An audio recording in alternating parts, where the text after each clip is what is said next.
Mi nombre es Carlos Mendoza. Tengo 70 años y mi nuera vació mi cuenta de ahorros pensando que me dejaría enlacar en la calle. No sabía que durante 40 años, manejando taxi, había comprado 15 propiedades por toda la ciudad. Imagínese la escena. Un martes por la mañana fui al banco a retirar dinero para comprar mis medicamentos del corazón y la cajera me dice: «Señor Mendoza, su cuenta está en cero». «¿Cómo que en cero?», le pregunté. «Debe haber un error». Pero no había error. Alguien había retirado todo mi dinero el día anterior. Los $45,000 que había ahorrado durante 15 años de jubilación habían desaparecido. Cuando llegué a casa confronté a mi nuera Patricia. Primero negó todo. Después se puso a llorar. Finalmente me confesó que había tomado prestado mi dinero para salvar el negocio de mi hijo. «Don Carlos», me dijo con esa voz dulce que usa cuando quiere algo, «es solo temporal. En 6 meses le devolvemos todo con intereses».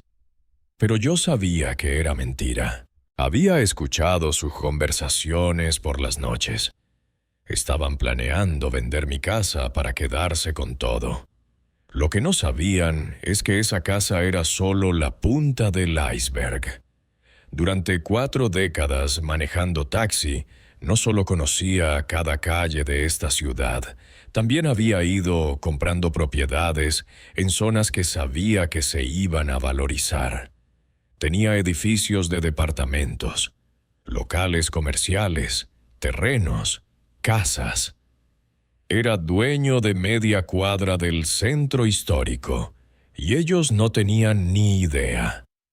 Mientras Patricia celebraba haber resuelto mis problemas económicos, yo preparaba una lección que nunca iban a olvidar. Escuche esta historia hasta el final y dígame qué haría usted en mi lugar. Cuénteme también desde qué ciudad me está escuchando. Lo que pasó después nunca lo va a creer.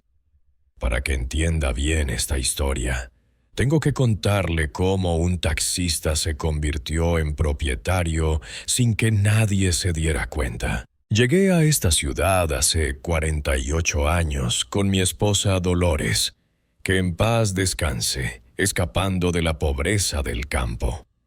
Lo único que sabía hacer bien era manejar. Mi padre había tenido un camión viejo con el que transportaba mercadería entre pueblos y desde los 14 años yo lo acompañaba en los viajes. Cuando llegamos a la ciudad, conseguí trabajo manejando taxi para un señor que tenía una flota de 5 autos. Don Aurelio se llamaba. Era un hombre mayor, sin hijos, que me tomó cariño desde el primer día. «Carlos», me decía, «tú tienes ojo para este negocio. Sabes leer a los pasajeros, conoces las calles, manejas con cuidado. Vas a llegar lejos». Los primeros años fueron duros. Trabajaba 12 horas por día, 7 días a la semana. Dolores cuidaba a nuestro hijo Miguel, que había nacido al poco tiempo de llegar, y cosía ropa por las noches para ayudar con los gastos. Pero yo tenía un plan.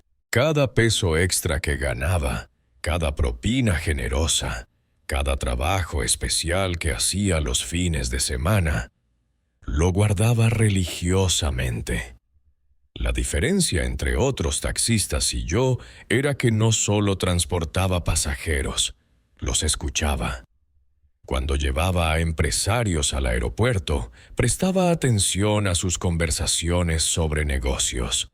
Cuando transportaba a arquitectos a obras en construcción, les hacía preguntas sobre los proyectos.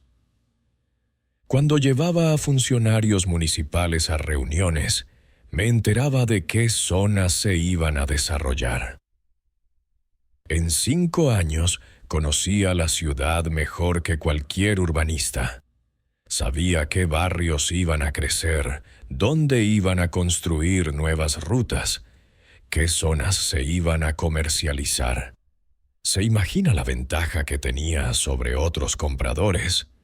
¿Puede creer que un simple taxista había descubierto el secreto de los negocios inmobiliarios? Siga escuchando porque esto apenas es el comienzo. Don Aurelio notó mi interés por los negocios inmobiliarios. Carlos, me dijo un día, si quieres comprar alguna propiedad, yo te puedo prestar para la entrada. Después me vas devolviendo de a poco. Era 1985 y había visto un terrenito en una zona que sabía que se iba a valorizar. Costaba $3,000, una fortuna para mí en esa época. Don Aurelio me prestó 1,500 para la entrada y yo me comprometí a pagarle $100 mensuales hasta saldar la deuda. Pero con una condición, me dijo. No le vayas a contar a nadie de este arreglo. La gente va a pensar que te estoy regalando dinero. Acepté. Fue el mejor consejo que me dio. Desde ese día, todos mis negocios inmobiliarios los mantuve en secreto absoluto. El terreno que compré en 1985 hoy vale $150,000. Pero en ese momento parecía una locura. Estaba en las afueras, sin asfalto, sin servicios, rodeado de campo. Dolores pensaba que me había vuelto loco. Carlos, ¿para qué queremos un pedazo de tierra donde no hay nada? Pero yo había escuchado a un ingeniero municipal hablando sobre los planes de expansión de la ciudad. Sabía que por ahí iba a pasar la nueva avenida que conectaría el centro con el aeropuerto. 2 años después empezaron las obras y mi terreno se triplicó de valor. No lo vendí. En lugar de eso, pedí un crédito hipotecario usando el terreno como garantía y compré una casita en el centro histórico que un viejo jubilado quería vender rápido. La casita costó $5,000. Hoy vale $200,000. Con el alquiler de esa casita pagaba la hipoteca del terreno y me sobraba dinero para seguir ahorrando.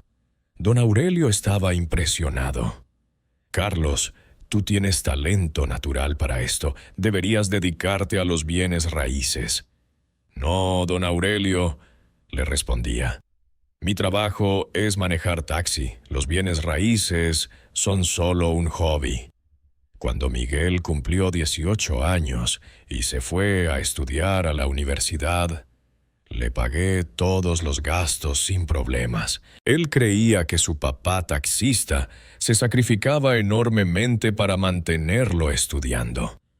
No sabía que en ese momento yo ya tenía 4 propiedades alquiladas que me daban ingresos mensuales superiores a lo que ganaba manejando taxi. Miguel se recibió de ingeniero y consiguió un buen trabajo. Se casó con Patricia, una chica que desde el primer momento me miró con desprecio.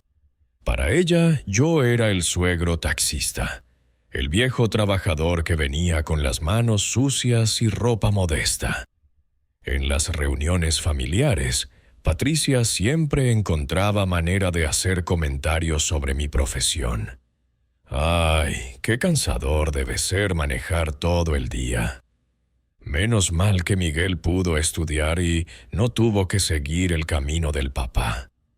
Espero que los nietos no hereden el gusto por los trabajos manuales.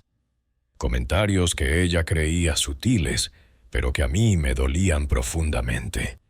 Dolores murió cuando yo tenía 60 años, cáncer de pulmón, a pesar de que nunca fumó.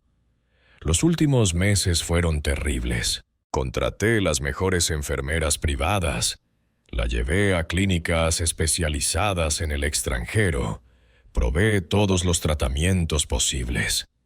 Gasté más de $100,000 en su salud sin pestañear. Miguel pensaba que me había endeudado para siempre.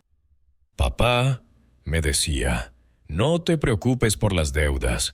Patricia y yo te vamos a ayudar a pagarlas. Pero no había deudas.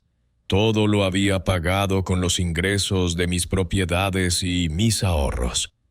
Después del funeral, Miguel insistió en que me fuera a vivir con ellos. Papá, no puedes estar solo en esa casa grande. Además, va a ser mejor para tu economía. Patricia apoyaba la idea, pero yo sabía que era porque querían vender mi casa y quedarse con el dinero. No, hijo, les dije. Prefiero quedarme en mi casa. Aquí están todos mis recuerdos de tu madre. Escuche esto hasta el final. La verdad es que en esa casa tenía mi oficina secreta. En el sótano había instalado un pequeño despacho donde manejaba todos mis negocios inmobiliarios. Tenía archiveros llenos de contratos de alquiler, escrituras de propiedad, estados de cuenta bancarios. Era mi centro de operaciones y no podía arriesgarme a que alguien lo descubriera. Durante los siguientes 10 años, seguí manejando taxi durante el día y administrando mis propiedades por las tardes y fines de semana. Miguel y Patricia me visitaban una vez por mes, siempre los domingos, siempre con los nietos. Las visitas seguían un patrón muy predecible. Llegaban a las 2 de la tarde, almorzábamos. Los nietos jugaban un rato en el patio, a las 5 se iban. Durante esas 3 horas, Patricia aprovechaba para hacer comentarios sobre mi casa. «Ay, don Carlos, esta casa es muy grande para usted solo. Esta ubicación está muy comercial ahora, ¿no le parece? Con lo que vale esta propiedad, usted podría comprarse un departamentito lindo y vivir de los intereses». Siempre volvía al mismo tema, vender la casa. Yo la escuchaba sin decir nada, sabiendo que ella no tenía ni idea de que esa casa era solo una pequeña parte de mi patrimonio. Cuando cumplí 65 años y me jubilé del taxi, decidí darles una prueba final. Les dije que estaba preocupado por mi futuro económico. Con la jubilación no me va a alcanzar para mantener esta casa. Mentí. Voy a tener que ser muy cuidadoso con los gastos. La reacción fue inmediata. Patricia se ofreció a ayudarme a administrar mi dinero. «Don Carlos, nosotros podemos manejar sus cuentas bancarias. Miguel es muy bueno con los números». Miguel apoyó la propuesta. «Sí, papá, así te evitas las complicaciones. Nosotros nos ocupamos de pagar todas tus cuentas y te damos un presupuesto semanal para gastos personales». Era exactamente lo que esperaba. Querían controlar mi dinero. Les di acceso a una cuenta donde tenía $45,000, una suma importante, pero que representaba menos del 2% de mi patrimonio real. El resto de mi fortuna estaba distribuida en otras cuentas bancarias, en depósitos a plazo fijo, en inversiones que ellos ni siquiera sabían que existían. Durante 5 años manejaron mi cuenta con aparente honestidad. Me daban $200 semanales para gastos personales y pagaban mis cuentas de servicios, comida, medicamentos. Pero yo sabía que era solo cuestión de tiempo hasta que la tentación fuera más fuerte que la honestidad. Mi imperio inmobiliario siguió creciendo. Para entonces tenía 15 propiedades, edificios de departamentos, locales comerciales, casas, terrenos. Los alquileres me daban ingresos mensuales por más de $8,000. Había comprado discretamente 3 manzanas completas en el centro histórico cuando anunciaron el proyecto de revitalización urbana. Esas propiedades se habían valorizado en un 500% en los últimos años. Era millonario varias veces, pero Miguel y Patricia creían que era un viejo jubilado viviendo de una pensión miserable. La tentación llegó cuando el negocio de importación de autopartes de Miguel empezó a tener problemas. Habían hecho una inversión grande que salió mal y necesitaban dinero urgente para no quebrar. Durante meses los escuché discutir por teléfono sobre préstamos bancarios, inversores, formas de conseguir capital. Una noche, Patricia propuso la solución. Miguel, tu papá tiene $45,000 en el banco. Ese dinero está ahí sin generar intereses. ¿Por qué no la usamos para salvar el negocio? Después se la devolvemos. Miguel al principio se negó.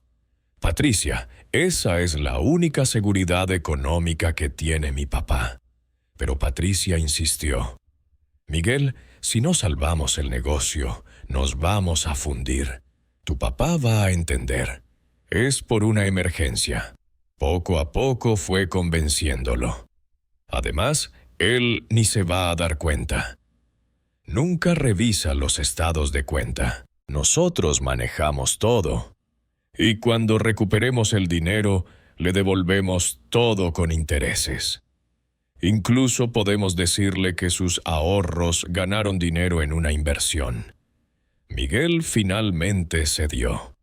La noche antes de que robaran mi dinero, los escuché planeando todo desde mi habitación. Mi casa tiene paredes delgadas y ellos no se preocupaban por bajar la voz porque creían que yo dormía profundamente. «Mañana voy al banco temprano», dijo Patricia. «Retiro todo y lo deposito en la cuenta del negocio».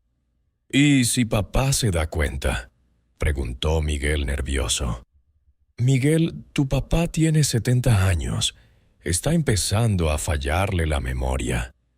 Si pregunta algo, le decimos que movimos su dinero a una inversión que rinde más intereses». «No sé, Patricia, me siento muy mal haciendo esto». «Miguel, ¿es eso o perder el negocio? ¿Prefieres quebrar o pedirle prestado a tu papá?» «Pero no le estamos pidiendo prestado, Patricia, le estamos robando». «No es robar, Miguel, es tomar prestado sin permiso. Muy diferente». Esa noche no dormí.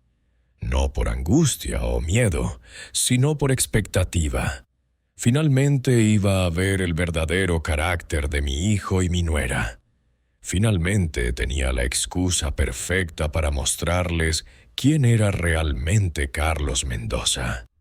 A la mañana siguiente, después de que Patricia fuera al banco y vaciara mi cuenta, esperé hasta el mediodía para ir a verificar. Quería darles tiempo de consumar el robo completamente. Cuando la cajera me confirmó que mi cuenta estaba en cero, actué como el viejo confundido que ellos esperaban que fuera. «Debe haber un error», dije con voz temblorosa. Ahí tenía todos mis ahorros. «Señor Mendoza», me explicó la cajera, «ayer su nuera retiró todo el dinero. Tenía autorización firmada por usted». Sabía que tenían una autorización que yo había firmado años atrás para que pudieran manejar mis cuentas, pero nunca imaginé que la usarían para robarme. Lo que pasó después nunca lo va a creer.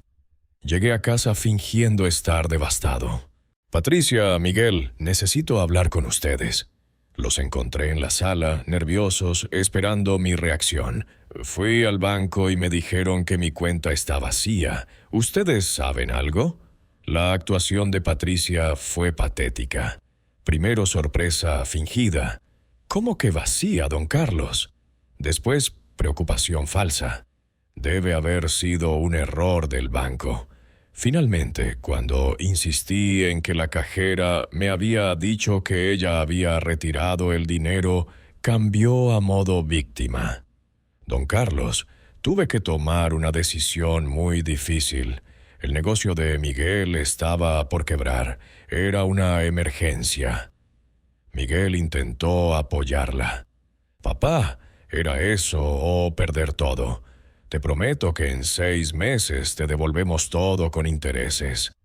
«Pero ese era todo mi dinero», les dije con voz quebrada. «Esos eran mis ahorros de toda la vida». «Don Carlos», dijo Patricia con tono condescendiente, «usted no entiende de negocios. Ese dinero estaba perdiendo valor en el banco. Ahora va a trabajar y le va a generar ganancias». «¿Y si el negocio no resulta?», pregunté. «¿Con qué voy a vivir?». «Papá», dijo Miguel, «nosotros te vamos a cuidar. No te va a faltar nada». «Además», agregó Patricia, «esta casa vale una fortuna. En el peor de los casos la vendemos y le compramos un departamentito. Le va a sobrar dinero para vivir cómodamente». Ahí estaba el plan completo. Primero me robaban los ahorros. Si el negocio salía bien, tal vez me devolvían algo. Si el negocio salía mal, me obligaban a vender la casa para rescatar su inversión. En cualquier caso, yo terminaba sin dinero y dependiendo de su caridad. Era un plan perfecto para ellos, pero tenían un problema. No sabían con quién se estaban metiendo. Durante la siguiente semana, actué como el viejo derrotado que esperaban ver. Me quejaba de no tener dinero para comprar medicamentos. Decía que tendría que cancelar el servicio de cable porque no podía pagarlo. Mencionaba que estaba considerando vender algunos muebles para tener dinero efectivo. Patricia y Miguel reaccionaron con lástima condescendiente. «Pobrecito don Carlos», le decía Patricia a Miguel cuando creían que yo no escuchaba. «Se ve tan perdido sin sus ahorros». «Menos mal que lo tenemos a nosotros para cuidarlo», respondía Miguel. «Imagínate si estuviera solo en el mundo». Hablaban de mí como si fuera un perro abandonado que habían decidido adoptar por caridad. Pero por las noches, en mi oficina secreta del sótano, preparaba mi contraataque. Primero, contraté un detective privado para que investigara el estado real del negocio de Miguel. Segundo, consulté con mi abogado sobre las mejores maneras de proteger mi patrimonio. Tercero, contacté a un contador especializado en recuperación de activos robados. Cuarto, llamé a mi administrador de propiedades para que preparara documentación completa de todos mis bienes. El detective me trajo noticias interesantes. El negocio de Miguel no solo estaba mal, estaba peor de lo que pensaban. Habían invertido en un contenedor de autopartes chinas de mala calidad que nadie quería comprar. Además, habían usado mi dinero no solo para salvar el negocio, sino para comprar un auto de lujo para Patricia y pagar deudas personales de tarjetas de crédito. De los $45,000 que me robaron, menos de 15,000 habían ido realmente al negocio. El resto se lo habían gastado en lujos personales. Mi abogado me confirmó que podía denunciarlos penalmente por robo y apropiación indebida. «Don Carlos», me dijo, «con las pruebas que tiene, su hijo y su nuera podrían ir presos». «No quiero que vayan presos, doctor», le respondí. «Solo quiero que aprendan una lección que nunca olviden». 2 semanas después del robo, llegó el momento de mi revelación. Era un domingo por la tarde. Miguel y Patricia habían venido con los nietos para su visita mensual obligatoria. Durante el almuerzo, Patricia fue especialmente condescendiente. «Don Carlos, ¿cómo está manejando el tema del dinero? ¿Necesita que le demos algo extra esta semana?» «Estoy bien», mentí. «Vendí algunas cosas que tenía guardadas». «¿Qué cosas?», preguntó Miguel curioso. «Algunas herramientas del taxi, unos repuestos que había comprado». Don Carlos, dijo Patricia con tono de maestra explicándole a un niño, tiene que entender que a veces en la vida hay que hacer sacrificios. Lo que hicimos con su dinero fue un sacrificio necesario. Sí, agregó Miguel. Cuando el negocio empiece a generar ganancias, usted va a ver que fue la mejor decisión. Después del postre, les dije que tenía que mostrarles algo importante. Vengan conmigo al sótano. Hay algo que nunca han visto. Patricia puso cara de fastidio. Al sótano, don Carlos. ¿Para qué? Es importante, insistí. Tiene que ver con mi situación económica. Eso despertó su interés inmediatamente. Bajamos al sótano y encendí las luces de mi oficina secreta. Las caras de Miguel y Patricia fueron un poema.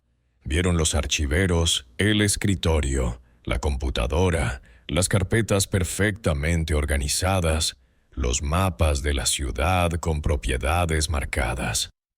¿Qué es todo esto, papá?, preguntó Miguel confundido. Esta es mi verdadera oficina, les dije tranquilamente. Desde aquí manejo todos mis negocios inmobiliarios. ¿Qué negocios inmobiliarios?, preguntó Patricia con voz aguda. Abrí el archivero principal y saqué una carpeta gruesa. Estas son las escrituras de mis 15 propiedades, dije poniendo los documentos sobre el escritorio.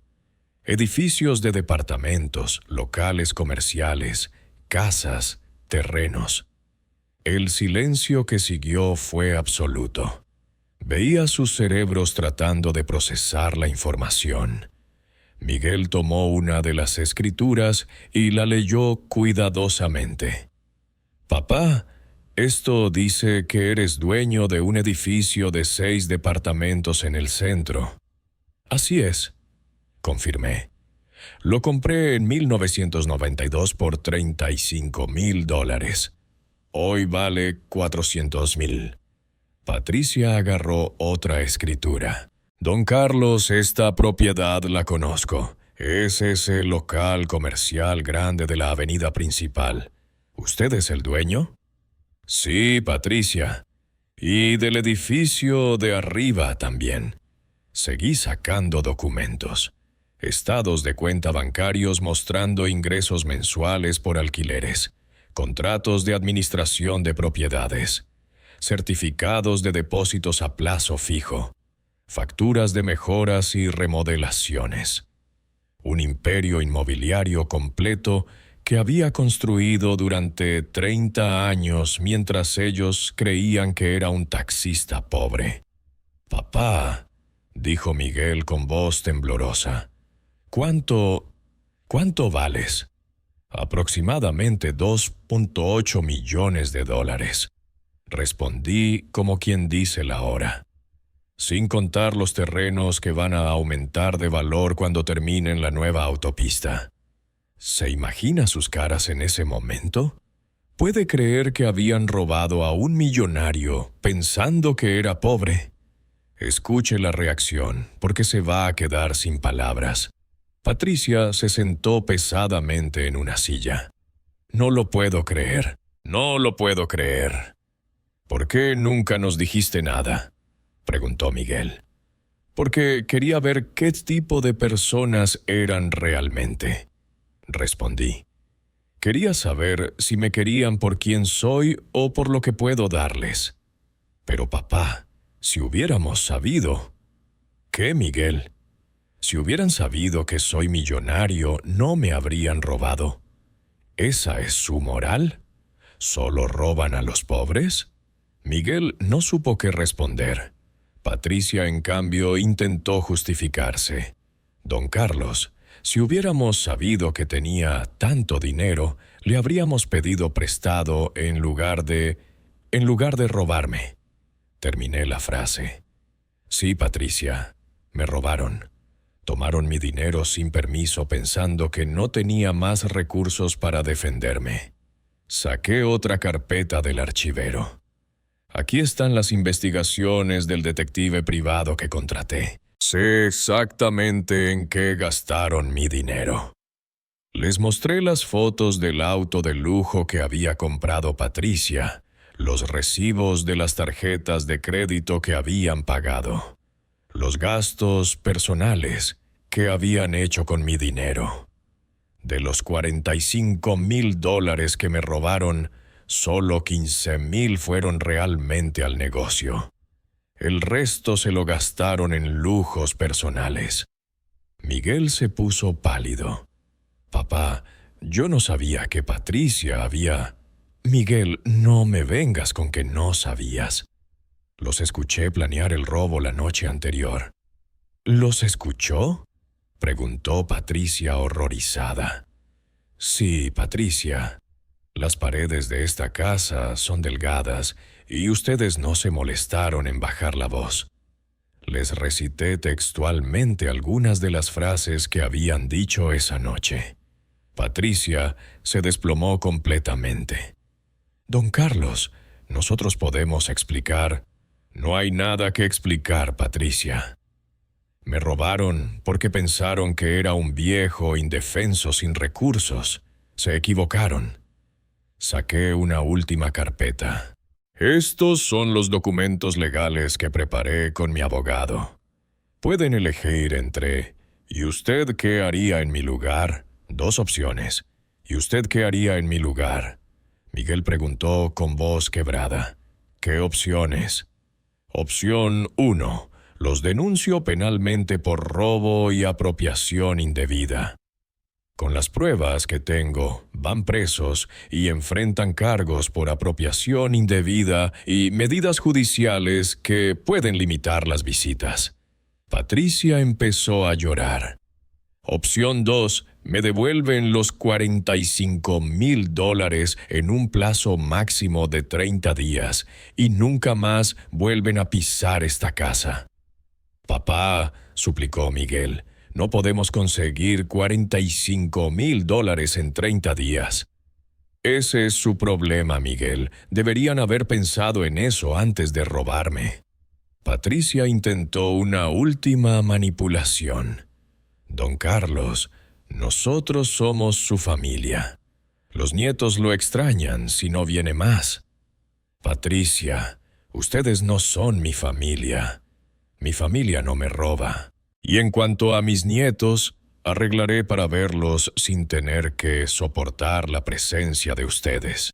Les di 24 horas para decidir qué opción elegían. Se fueron esa tarde destrozados, humillados, sin saber cómo resolver el problema que habían creado. Al día siguiente, Miguel vino solo. Papá, elegimos la opción 2, pero necesitamos más tiempo para conseguir el dinero. Miguel, tienen 30 días, ni uno más. ¿Y si no podemos? Entonces van presos. Papá, no hay manera de que hablemos esto en familia, de que lo perdonemos. Miguel, el perdón no se mendiga, se gana. Y ustedes destruyeron para siempre la confianza que tenía en ustedes. Entonces, ¿nunca más vas a querer vernos? Miguel, ustedes tomaron esa decisión cuando me robaron. Yo solo estoy aplicando las consecuencias. Los siguientes 30 días fueron un festival de súplicas, promesas y manipulaciones. Patricia venía a llorar a mi puerta. Don Carlos está destruyendo a su propia familia. Miguel traía a los nietos para que me convencieran de cambiar de opinión. Abuelo, ¿por qué papá y mamá están tristes?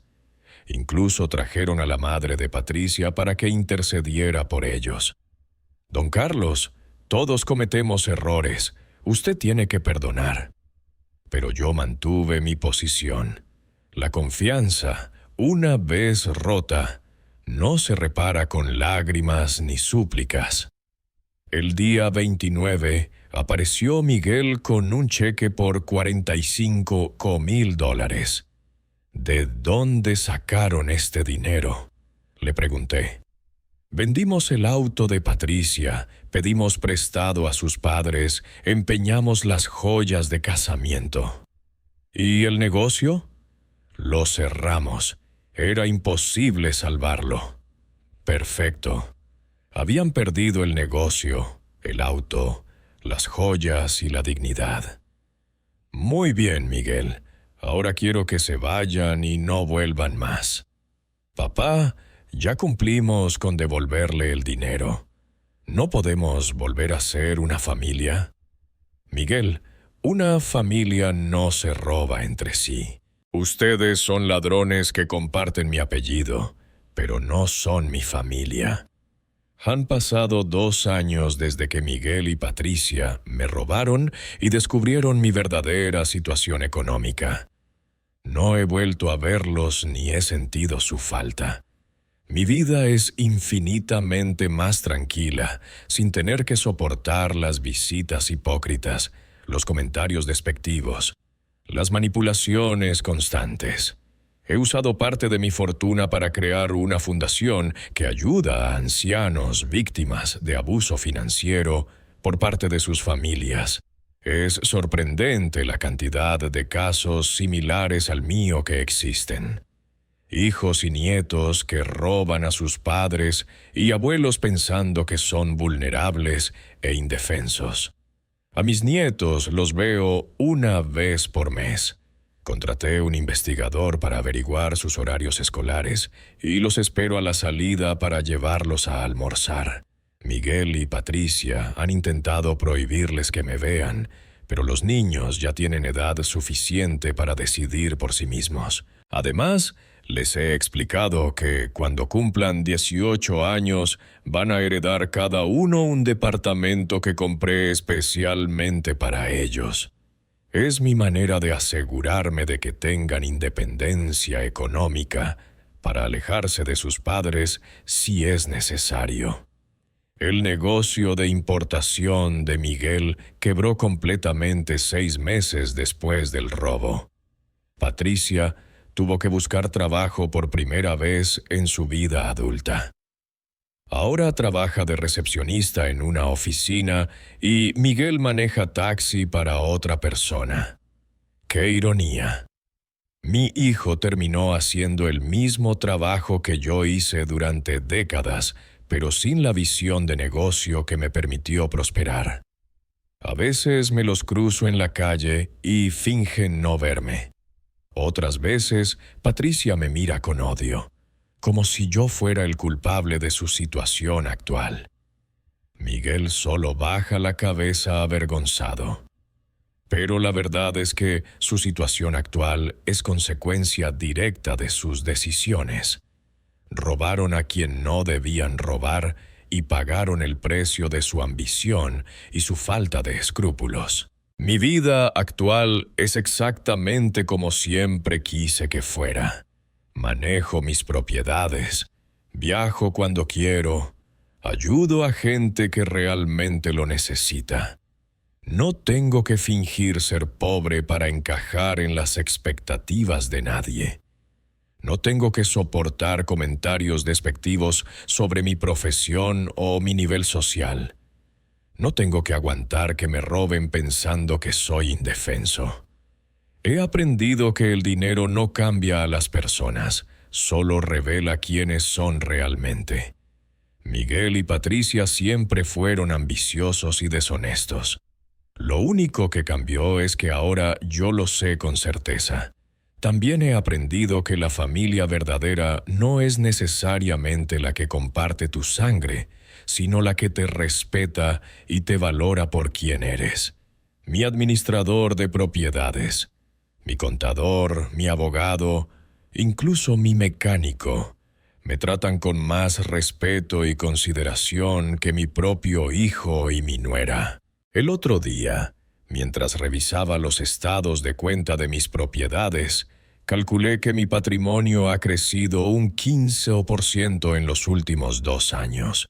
No porque sea especialmente inteligente para los negocios, sino porque sin la carga emocional de una familia que me robaba y me despreciaba, puedo concentrarme completamente en lo que sé hacer bien.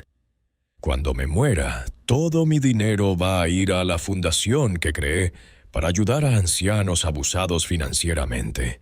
Es mi manera de asegurarme de que otros viejos como yo no pasen por la humillación de ser robados por sus propias familias. Si usted me escuchó hasta aquí, quiero decirle algo importante. Si tiene familiares que lo miran con desprecio por su trabajo o su situación económica, no se esfuerce en demostrarles su valor. La gente que vale la pena lo va a reconocer sin necesidad de pruebas. Y si alguna vez alguien intenta robarle pensando que usted es vulnerable, recuerde que la mejor venganza no es el odio, sino el éxito. Viva bien, prospere y demuestre que subestimaron al rival equivocado. La vida es muy corta para gastarla con gente que solo lo valora por lo que puede darles. A veces hay que perder una familia falsa para encontrar la paz verdadera. Si usted llegó hasta aquí escuchándome, le agradezco de corazón por haberme acompañado y también quiero darle las gracias al canal Historias de Abuelos. Si usted llegó hasta aquí escuchándome, le agradezco de corazón por haberme acompañado y también quiero darle las gracias al canal Historias de Abuelos por darme la oportunidad de contar mi historia. Y para ayudar a este canal, suscríbase aquí y comparta este video, porque todos los días hay una historia nueva y quién sabe una de ellas puede ser parecida a la suya también.